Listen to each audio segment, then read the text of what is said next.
ꯍꯧꯖꯤꯛꯀꯤ BJPꯅ ꯇꯧꯔꯤꯕ ꯁꯦꯟꯇꯔꯒꯤ ꯑꯣꯏꯔꯦ ꯁ꯭ꯇꯦꯠꯇꯒꯤ ꯇꯧꯔꯤꯁꯦ ꯃꯁꯤ ꯄꯕ꯭ꯂꯤꯛꯅ ꯄꯤꯔꯤꯕ ꯃꯦꯟꯗꯦꯠꯇꯣ ꯃꯗꯨ ꯊꯥꯡꯉꯩ ꯁꯦꯡꯅ ꯇꯁꯦꯡꯅ ꯏꯀꯥꯏꯕ ꯄꯤꯕꯅꯦꯅ ꯂꯧꯋꯦꯕ 12 ꯀꯥꯔꯤꯉꯩ ꯃꯇꯝꯗꯗꯤ ꯒꯣꯔꯃꯦꯟꯁꯤ ꯌꯥꯝ ꯂꯥꯏꯅ ꯁꯦꯝꯈꯤꯌꯦꯕ when Congressna 28 kaabani matamnuda if I'm not mistaken Congressna kungani pan kai aduga BJP na kumathoi kai eba 2017 gi ahan bagi BJP gi lengak lakpa matam je gi tawuse ada kumathoi du di shortest to magic figure yon 31 yong no one of the kano tara wali ne adugi tara do samjallaga adum government line sem gi eba aduga hujik 37 leina government semba ngamdaba sa lengak ama semba ngamdaba sa masi any major political party na any opposition da taina so ya yaro ma keno da public ki di noi government semo no na ngak semo no mandate clear mandate ne pi grise aduga hujik sina regi high command culture hai jabatar koi ngarang nan aina social media da ujaram bam le koi honorable lamnai kendra gi MLA KH bom chana ngang ba wam khak ai pura budi ai keno tongam de but mana hai sumai hai ba BJP manung da koi kero to sarkar lengak se sem na ba kan honari ado center de gi hapa ga di ekoi hai ba loi ilani si cracks tu ni koi hai jari se ado itadi lengak si mara chelani na mana hai ba ado matu di yamna ignorant oi ba yamna spine yaw da ba speak kanom nen lowe ba ina madu quote to jara ga di madu social media dun lebi bane ado ai hai ja ba di infighting leiragasu sort out tawro haijabane ab infighting leibase BJP gi state ki unit ki president na state ki party gi chief ne ab party gi chief ne ab mana ngasai gi chingi kuki MLA separate administration taliba BJP gi MLA tariet se cabinet minister ni yauraga moi budi hoji kuki in Manipur na government formation da yaw yaro ina dictate am hogla eba hujik se now BJP manung da lairiba cabinet minister ani yauraga former cabinet minister hijab tare kanu leirna cabinet minister ani si yauraga BJP gi MLA manga ama punna tariet sigi tariet si BJP gi state unit ki president na commandi to ngamdaba adu kuki in Manipur na commandi to eba dictate se government form to da yaw yaro hai gre hujik se ana leiriba MLA kuntra ga taret se thambal sangle na amukta da nong da pulap noi nare haraga ju online da yaw haraga pulap ka uraga popular government ama form ta won thoeba adu tadi high command gi ayaba lauraga center da gi hapakpa mi du majai taw santan hai bi bu ne ba ekta ama thangjal aga ru khuba khubai wari se masi tokpa di mathau taeba adu da ne ngasai gi spine yawba leader mathau tare hai center ga friction thoi ge akoi chokot pe la ka doi ne ba question to bang ami gai hang bang ami gai muk bang ami gai akoi ju sit bu hela ka ne ba ana akoi huji in fighting si kui khale government si sembang ngam da jana kui huji sembang ngam da jana lei ni ko governor rule president rule na lei se ala ai na hajabdi akoi vote kana akoi kuntra tre lei na government sembang ngam dre haraga di loina mak resign to biro sine adu resign to budu tawbangam dragana center da takna roba ekoi manung yi oiba party gi internal voting to jarage adu da internal voting adu 37 da kun phangde ya di hablai ti ko khwai yamna phangba du chief minister oini na haibiro na internal voting am tawbiro haibane ba adu ga huji leiri ba phibam ji public na pi gi ba 32 MLA ekoi hane go honorable chief minister nungthomam biren na mamangi court mayam jum tawna bani 32 MLA PU ai Manipur sana leba kon thoken adu huji koi 37 leire na 37 si leire adu kun try and thoi clear mandate public na piri ne ba now with this situation at this stage huji ki BJP na tawriba center gi ore state bi tawrisa masi public na piri ba mandate to madu thanai sengna taseng ikai ba pi ba ne lowe ba July 4 gi sta phone dori hai tare taseng na mana lak ta gi maram si se amutang akoi remind tawna over ka main tham bini yos koi honorable prime minister Narendra Modi si han mutai hajut june da koi rei cha sing khurumjari aduga no gi notice window TV ngasi no notice dialogue si yengbiriba viewers sing busu ai ikai khumna uchari du kai co panelist kai inau banki musu ikai khumna uchari koi honorable prime minister Narendra Modi gi hujik se third term ne koi India do jimana gan tawris ada ngasi Manipur gi situation se koi gi colossal form of violence hai jaba unprecedented ni sidai hena khunai lon adigi khoi gi senmit lon toiningai ju leitre because hujik se worst from the worst state of affairs in khoi Manipur no hujik ladies sigi situation the prime minister si lakpagi wari di tok khraga magi chindagi Manipur pan base yes Manipur si khak pallo hai base thawai na pandaba ama adum oini na logjay ba maramdi miyam na khoi gi magi man ki baat si radio da kaida even translate tawraga telecast taw sida Manipur si aina hanam khak maming di panjaro ge irang se kan hawgala ko timing sida initial stage hai jabta man ki baat si Manipur yor ka dran tai ba ma yorok ti na sawe adi madugi yorok ta basi Manipur si pick asu pick na khoi gi Indian Union da yamna unique oiba historical background adigi magi political kanoli jaba lamamu ina India da tin gi bane si tin gi masi gi state si khoi gi hujik lei ri phibam jida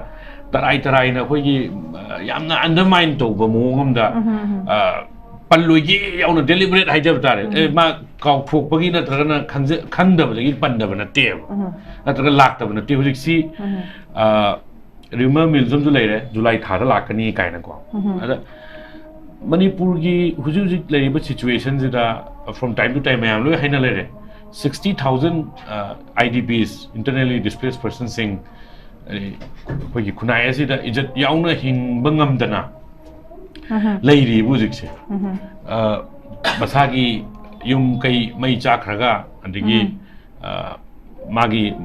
hangi leibam ji tholak khraga displaced tawraga hujik relief camp jingda kai da punjal laga yam wa ba mongam da khoi gi ai isamak moirangi relief camp ji ai chacharure chachabasi da leirami ba phibam si khoi gi tarpolin na kharaga imung amgi se khoi gi makhada mattress yamna quality out of mattress am tharaga leirami ba imung gi phibam duga toilet in leiri sina dum adugi mafam dum mukta dum tawraga yamna unhygienic oiba mi am khoi mioi ba haisi right to life and khoi article 21 constitution da piri sida chor khoi gi nungsit aseng bo kon ba ari right to electricity adigi right to hygiene education loi mak se cover tawra ine yes ado hujik leiri ba IDP singi fibam sidi khoi gi right to dignity hai jabtar masigi dignity right to dignity si pura deprived tawra happiness to thokraje ada masigi pura deprived tawra leiri ba condition sida ngasi ma khoi prime minister honorable Narendra Modi gi kaino si magi silence hai jabtar or Manipur si magi kaino si gi magi agenda si da sung yong da lam ma gi type ta hujik mana treat tawri mong se masidi mipum khudingmak na aduga wakhan mun na khanbi ba wakhan mun na khan khoi khan be khoi lebak iri cha sing na masi condemn to bum thuena lowe adu hujik ani mamang da khoi gi anira khak oramani Manipur matang na pan base amana outside parliament ne maduna khoi gi kuki community gi khoi gi anpim cha ani khak naked parrot to we na to gi yam ni kai ni ngai oiba thodok am khak thokhibu madudai du da prime minister gi silence break to we adagi anirak subadana parliament Indian National Congress na Manipur gi issue da sigi NDA government BJP led to government thajadre no confidence motion am khak parliament gi floor da pukhatla kanta motion am khak tawra kana maduda di prime minister na la aga magi government na madu clarify to da yadaba ama situation am ga congress create to we ꯃꯗꯨꯗ ꯊꯣꯛꯂꯛꯑꯀꯥꯟꯗ ꯃꯅꯤꯄꯨꯔꯁꯤ ꯄꯜꯂꯦꯕ ꯑꯗꯨꯁꯨ ꯃꯅꯤꯄꯨꯔ ꯄꯟꯕꯁꯤ ꯑꯩꯒꯤ if my memory serves well Manipur ꯄꯟꯕꯁꯤ ꯄꯨꯡ ꯑꯃꯒꯨꯝꯕ ꯀꯩꯒꯨꯝꯕ ꯉꯥꯡꯉꯀꯥꯟꯗ ꯃꯅꯤꯄꯨꯔꯁꯤ ꯄꯜꯂꯛꯑꯦꯅ ꯑꯩꯈꯣꯏꯒꯤ opposition ꯃꯌꯥꯝꯅ ꯋꯥꯛꯑꯥꯎꯠ ꯇꯧꯈꯤꯕ ꯃꯥꯜꯂꯦꯕ ꯍꯥꯏꯗꯤ ꯃꯅꯤꯄꯨꯔꯁꯦ ꯑꯩꯈꯣꯏ ꯃꯥꯒꯤ ꯍꯣꯜ ꯁ꯭ꯄꯤꯆꯁꯤꯗ ꯁꯤꯒꯅꯤꯐꯤꯀꯦꯟ ꯏꯑꯣꯏ ꯑꯣꯏꯗꯕ ꯃꯑꯣꯡ ꯑꯃꯗ ꯑꯇꯣꯞꯄ ꯃꯌꯥꯝ ꯑꯃ ꯄꯟꯕ ꯑꯇꯣꯞꯄ ꯇꯣꯄꯤꯛ ꯃꯌꯥꯝ ꯑꯃ ꯑꯗꯨꯒꯤ ꯑꯗꯥꯒꯤ ꯂꯣꯏ ꯄꯜꯂꯀꯥꯟꯗ ꯃꯅꯤꯄꯨꯔꯒꯤ ꯁꯤꯆꯨꯋꯦꯁꯟꯁꯤꯒꯤ ꯃꯇꯥꯡꯗꯅ ꯑꯩꯈꯣꯏꯒꯤ ꯂꯤꯞ ꯁꯔꯚꯤꯁ ꯑꯃꯈꯛ ꯄꯟꯗ ꯌꯥꯗꯕꯒꯤ ꯃꯑꯣꯡ ꯑꯃꯗ ꯄꯜꯂꯛꯄꯗꯨꯗ ꯑꯩꯈꯣꯏꯒꯤ ꯑꯗꯨꯁꯨ ꯂꯥꯁ ꯃꯤꯅꯤꯠ ꯈꯔꯁꯤꯗ ꯄꯟꯕꯅꯦꯕ ꯑꯗꯨꯅ ꯃꯁꯤꯒꯤ ꯃꯥꯒꯤ ꯁꯥꯏꯂꯦꯟꯁ ꯃꯥꯒꯤ exclusivist policy towards Manipur 하이자부 따래. 마치 right thinking person 싱디 ꯌꯥꯝꯅ condemn ꯇꯧꯕꯝ ꯊꯣꯛꯑꯦꯅ ꯂꯧꯏ. Okay oza, thank you so much. ꯑꯗꯨꯅꯤ ꯌꯥꯝ ꯐꯖꯅ ꯖꯥꯅ ꯃꯔꯤꯛ ꯊꯝꯕꯤꯔꯦ. ꯃꯔꯤꯛ ꯆꯨꯝꯅ ꯊꯝꯕꯤꯔꯦ. ꯑꯩꯈꯣꯏꯒꯤ deliberately Manipurse ningsingdabra pandabra haibaduni kadobagi ningsingoi asuk yam mai hodana akoigi tongan ba lamgi MP sing amasung legislator sing atopa akoigi masak na mi mayamamna why prime minister is not visiting Manipur na hanjana hangdana mayam tawraga leirabane duga mana sukchak chatlo yauna satkhitabasi hojik phawba laktabasi karigino haibasine duga he has time for other nation atopa nation da chatnabagi matam loimbak lei adu masi anobo question nam dinatre duga karigi damakta hangde dum hangi anobo natraga su akoigi Malik Kharge Arjuna Pangai su masi ahan basu nati mamang sum lan horokpagi chahi me helak patoi daka su marakta on mama hangkhrabani karigi damakta mahakna lakta ragadi karigi damakta ma ghandaki khongchat si Manipuri yoksilakto su kuiba matam se laktra kanda mana laktu state karigumba khara akoina irang sigi undress service situation je khra do su phahana bai damakta kari positive report khongta akoina ubaya sigi maram je marum je kai lebe habdo jai di kamai thambini ꯑꯩ ꯁꯨꯃꯥꯏꯅ ꯊꯝꯖꯒꯦ ꯉꯁꯥꯏꯒꯤ 2022ꯒꯤ assembly ꯏꯂꯦꯛꯁꯟꯁꯦ ꯁꯤꯗꯩꯁꯤꯗ PMC ꯑꯗꯨꯝ ꯂꯥꯛꯏ ꯀꯣ prime minister Narendra Modi ꯂꯥꯛꯏ union home minister ꯂꯥꯛꯏ ꯑꯗꯩ ꯌꯨꯅꯤꯌꯟ ꯃꯤꯅꯤꯁꯇꯔ ꯃꯌꯥꯝ ꯑꯃ ꯂꯥꯛꯑꯦ ꯏꯂꯦꯛꯁꯟꯅꯔꯤꯡꯒꯤ ꯑꯗꯒꯤ BJPꯒꯤ BL ꯁꯟꯇꯣꯁ ꯍꯥꯏꯒꯦꯔꯥ ꯑꯗꯒꯤ ꯑꯦꯅꯤ ꯄꯥꯔꯇꯤ ꯂꯤꯗꯔꯁꯤꯡ ꯁꯃꯤꯠ ꯄꯠꯇ꯭ꯔꯁꯨ ꯑꯣꯏꯁꯅꯨ any XYZ ꯃꯌꯥꯝꯁꯦ ꯂꯣꯏꯅꯃꯛ ꯂꯥꯛꯑꯦꯕ ꯄꯨꯔꯥ ꯍꯦꯛꯇ ꯀꯩꯅꯣꯝꯃꯅꯦꯕ ꯑꯗꯨꯗ ꯋꯦꯕ ꯑꯃꯈꯛ ꯀ꯭ꯔꯤꯌꯦꯠ ꯇꯧꯔꯒ ꯍꯦꯛꯇ ꯅꯣꯔꯠ ꯏꯁꯁꯤꯗ ꯄꯥꯔꯇꯤꯀꯨꯂꯔꯂꯤ ꯃꯅꯤꯄꯨꯔ ꯑꯗꯨꯒꯤ ꯃꯇꯝꯗꯨꯗ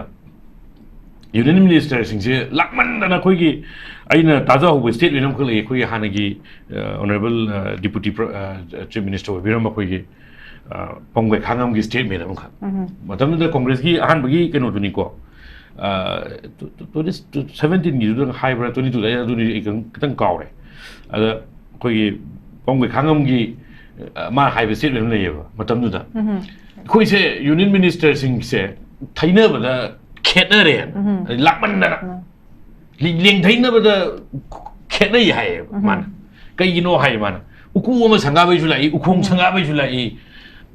ꯑꯗꯒꯤ ꯀꯩꯅꯣꯝꯃ ꯐ꯭ꯂꯦꯛ ꯑꯃ ꯀꯩꯅꯣꯝꯃ ꯔꯤꯕꯟ ꯑꯃ ꯀꯛꯄꯩꯁꯨ ꯂꯥꯛꯏ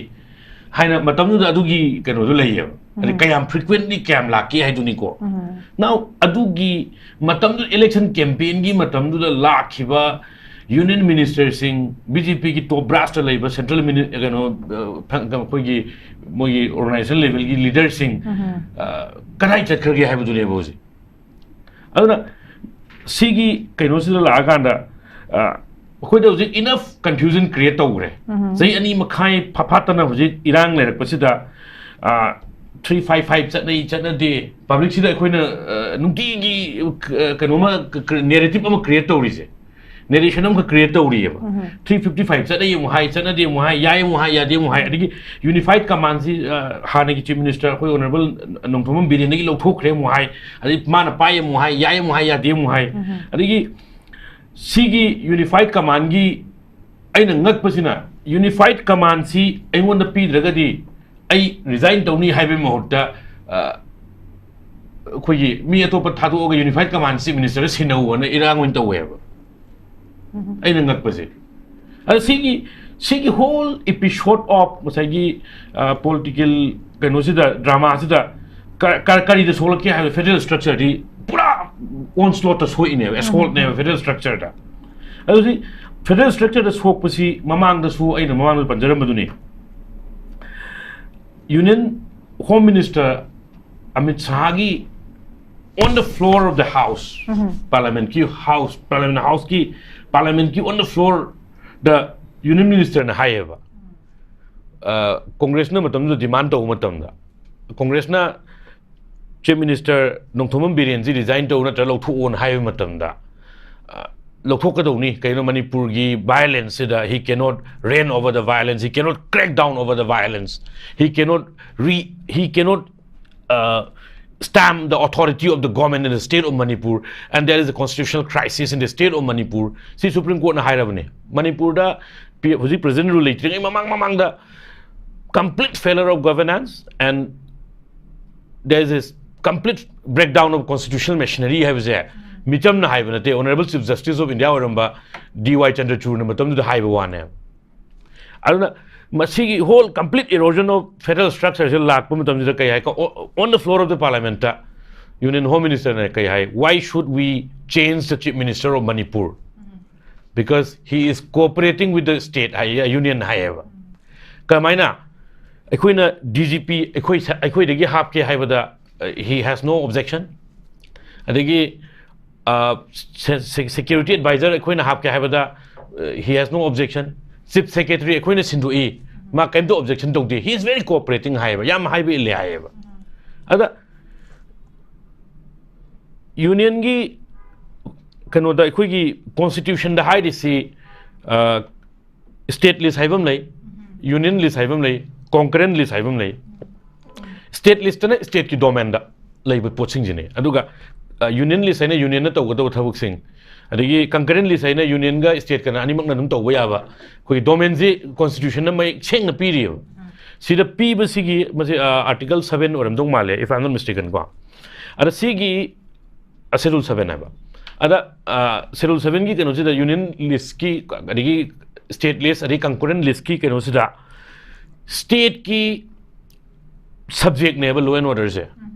law and order is state ki subject ni aduna state ki subject sidi law and order sigi law and order si impose tawna na ba adagi maintain tawna na ba functionary mayam adagi magi machinery mayam se law and order is state ki subject oibani na state na hapam to air so center na khud thingjal oi dawna ba center na khud thingjal ka do only when president rule hujik la akanda constitutional machinery breakdown tawre state government ji function dong amdre har kan la ka do po ne ba ad matam du state ta chief minister am lai ri ba union magi state cabinet am lai ri ba assembly dissolve tawde hujik su tawde enemy suspend tham bane madu laina yamna loud and clearly kai hai ekoina chief secretary sindui ke su haide degi DGP sindui ke su haide adi security advisor happy ke su haide haiba adu oragadi law and order subject state ki subject sida union na khud thingjalak bai ja federal structure constitution gi scheme mam khak leiri ja maside assault ne na lobum thoe aduna sai hujik manipur da hoigi Narendra Modi honorable prime minister Narendra Modi lakpasi it's too late yam thengman greba maramdi public na pain da bagi kaino haibu kai bu yoge haibu parliamentary election da utkreb constituency hoigi inner Manipur parliamentary constituency as well as outer da animakta MLA manga khak leiba congress na kari ne MLA manga khak leiba som da BJP gi na 32 plus ngasai 5 JDU dagi jump torokpa 5 to puna 37 LI gi tu oga magi alliance partner adu to thokraga moi kuntra trade ki strength siga 5 siga adu ragadi masi ai gi keno dadi masi congress ki achievement ju oibam di thokte maram di aina khoi ojaban kim yauri warobi no ba public ki keno se resentment haib tare pain da bagi nuai ta bagi thagi huji current regime ji da pain da je kai mo yoge haib da congress na po chongkhom khom dana congress ki candidate ojabi mol aduga khoi gi outer gi da sa alfred na landslide ta unprecedented margin da vote karaga MP BJP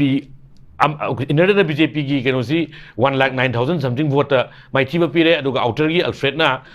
sa alfred na vote se kare adu outer da BJP ki ticket pu puthok ngamdri ne adi candidate pu puthok ngamdri ne adu public ki masi ID Congress ki achievement ne haijaro ba BJP ki ashoiba BJP government ki ashoiba adigi Narendra Modi ki silence Narendra Modi ki deafening silence Narendra Modi ki deliberate ignorance of Manipur adigi insensitive towards the people of Manipur ada Manipur ki the whole Manipur adu Manipur ki miyam da ilai cha sing ji da mana undermine to gi attitude am khak lai ri sa masi public na phau da banate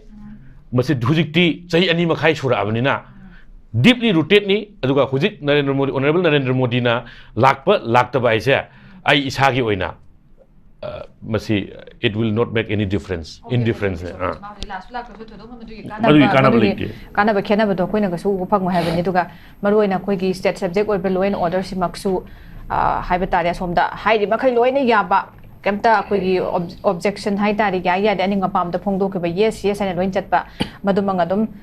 udiba mayam je federal structure da yam tina chokba zolam ne bo phom ju thambire swai si ke koi gi mating leitaba leader singi negative side hai tare oza pumpkin janadam lak chege oza sai matang gi da koi gi Modi gi lakna tang pusin jara kanda ai kanu da lak chege oza Chandrakumar oza kanu gi loshilak pa gi oina hai tare hujik pa wisil maroina lairiba sing se koi gi legislators gi sarkar shemba gi no ba popular government shemba gi stand moi stand kai lai no sini hujik lai rise ngale daga amma mu hai ngale mu hai bedi koi center de ga ade khalak pa leader na mu yani koi mesem punjinare si main tawri ko le mamam lai matam ji sum haujilai hai tare ada moi stand je kama yeng bining aina ase sigi hojiki keno ju aina thamjaning basa hujujik nasai babang le panjaram ma dune BJP total strength se koi ge JDU ri jam tor ko thara 37 ada 37 sida 37 laina majority lei hai bani ko samna samna sarkar je minority tai hai bana te ba lengak si minority tar kan ne ba president ru lakpa assembly dissolve to ba kain lak to ise kaino the congress ju government state claim to ngamdra ba adigi BJP na ju ngamdra kan da assembly dissolve to kan fresh mandate lak to ne now huji ki lairi ba condition ji da di 37 ji in total lairi hai bane ba kaino da kanam ta BJP dei thokte kanam ta BJP dei tan thokte ba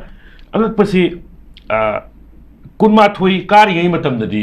government ji am line sem gi when Congress na 28 ka bani matam nu da if I'm not mistaken Congress na kun gani pan kai aduga BJP na kuma thui kai ba 2017 gi ahan bagi BJP gi lengak lak matam je gi to buse ada kuma thui du da di shortest to magic figure yo 31 yo no one of the kano tara wal ine adugi tara do samjallaga adum government line sem gi ba aduga hujik 37 laina government sembang ngam da basa lengak am sembang ngam da basa masi any major political party na any opposition da taina so ya ro ma keno da public ki di noi government semo no lengak semo no mandate clear mandate ne pi gri se aduga hujik sina regi high command culture hai jabatar koi ngarang nan aina social media da ujaram bam nei koi honorable lamlai kendra gi MLA KH ibum chana ngang ba wam khak ai pura budi ai keno to ngam de but mana hai ba sumai hai ba BJP manung da koi keno to sarkar lengak se sem na ba kan honari ado center de gi hapa ga di koi hai ba loi ilani si cracks ni koi hai jari se ado ita di lengak se mara chelani na mana hai ba ado matu di yamna ignorant oi ba yamna spine yaw da ba speak kano nen lowe ba ina madu quote to jara ga di madu social media dun lebi bane ado ai hai ja ba di in fighting lai raga su sort out to ro hai ja bane ab in fighting lai ba se BJP ki state ki unit ki president na state ki party ki chief ne ba party ki chief ne ba mana ngasai gi chingi kuki MLA separate administration tali ba BJP ki MLA tariet se cabinet minister ni yauraga moi budi hoji kuki in Manipur na government formation da yawe yaro ina dictate am hogla eba hoji se now BJP manung da lai ba cabinet minister ani yauraga former cabinet minister hi jabtare kanu later na cabinet minister ani si yauraga BJP ki MLA manga ama punna tariet सिगी Taret C BJP की state unit की president ना कमांडी तो ngam cookie इनपी Manipur ना कमांडी तो है dictate से government form तो बोले याव यारो हाई ग्रेव से अना लेरिबा एमएलए कुंथ्रा का तरेत से थंबाल संगले ना अमुक्ता दा नोंग दा पुलप नोई नारे हारगा जु ऑनलाइन दि याव हारगा पुलप कौरगा पॉपुलर गवर्नमेंट अमा फॉर्म तो हम थोएबा अदु तादि हाई कमांड की अयाबा लौरगा सेंटर दगी हापकपा मीदु जाई ताउ सांतन हाइबिबुदुनेबा एक अमा थांजलगा खुबा खुबै वरी से मसी तोकपदि मथौ ताएबा अदुदने ngसाई स्पाइन यावबा लीडर मथौ तारे हाइ सेंटर गा फ्रिक्शन थोइगे अखोइ चौकट पेलकदुइनेबा क्वेश्चन तौबा ngamigai hangba ngamigai mukba ngamigai अखोइ जु उसितबुजु हेलकनेबा अदु अखोइ हुजि इन फाइटिंग सी कुइ खले गवर्नमेंट से सेम ngam कुइ हुजि सेम ngam लेनिको गवर्नर रूल प्रेसिडेंट रूल लेरिसे अद अइना हाइजबदि अखोइ वोट काना अखोइ कुंथ्रा तरे लेना गवर्नमेंट सेम ngamद्रे हारगदि लोइनमक रिजाइन तौबिरो सिने अदु रिजाइन तौबदु तौब ngamद्रगना सेंटर द तकनरोबा अखोइ मनुंगी ओइबा पार्टी की इंटरनल वोटिंग तौजरगे अदुदा इंटरनल वोटिंग अदु 37 द कुन फंगदे या हाइब लेटिको ख्वाइ यामना फंगबदुना चीफ मिनिस्टर कोइनी हाइबिरोना इंटरनल वोटिंग हम तौबिरो हाइबनेबा अदुगा हुजिक लेरिबा फिबम सिदि पब्लिक न पीगिबा 32 एमएलए अखोइ हाने ऑनरेबल चीफ मिनिस्टर नुंथुमम बिरेन ममांगी कोर्ट मैम जुम तौनबनी 32 एमएलए पीयू आई मणिपुर सना लेबा ओंथोकेन अदु हुजिक अखोइ 37 लेरेदना 37 सी लेरे अदु कुंट्राइन थोय मदि क्लियर मैंडेट पब्लिक न पीरिनेबा now with this situation at this stage हुजिक बीजेपी ना तौरीबा सेंटर की ओरे स्टेट भी तौरीसा मसी पब्लिक न पीबा मैंडेट तो मदु थागै सेंगना तसेंग इकाइबा पीबने लौवेबे okay sir thank you so much कोइने याम थाजना अखोइगी लीडर वेन थागत की अखोइगी मैंडेट तुबु इकाइबा पीबने दुगो हुजिक कोइ सेंटर अमा खलाग दुम यारने हेबसे अखोइगी मणिपुर प्रजा सिंगदि नुंगाइतबा थमोइ काइबा हाइतारे अदु हुजिक लैरिबा मखोइ मखिसु लीडर्स हुजिक लैबा लेजिस्लेटर्स सिंगसु सेंटर ना सानि ngomga सानबगी मोइना दुम जुबली पाया तौबै मवोंग सिमा याम चाउंग दुम उ लैरमदना अदुना अमुक मोइना खलकपा मिहुतुना हाइदि हानेगे हमू बैक टू नॉर्मल हाइतारे अदमाइम लाक्तादि अमा हुजि पॉपुलर गवर्नमेंट तौ हाइबसिसु अखोइगे फ्रेश मैंडेट अमा तौबने हेन इफेक्टिव ओइरद्रा हाइबगी तोगान तोगान मे वखलो मैम सु फोंग तोपने अरोबगी यूनाइटेड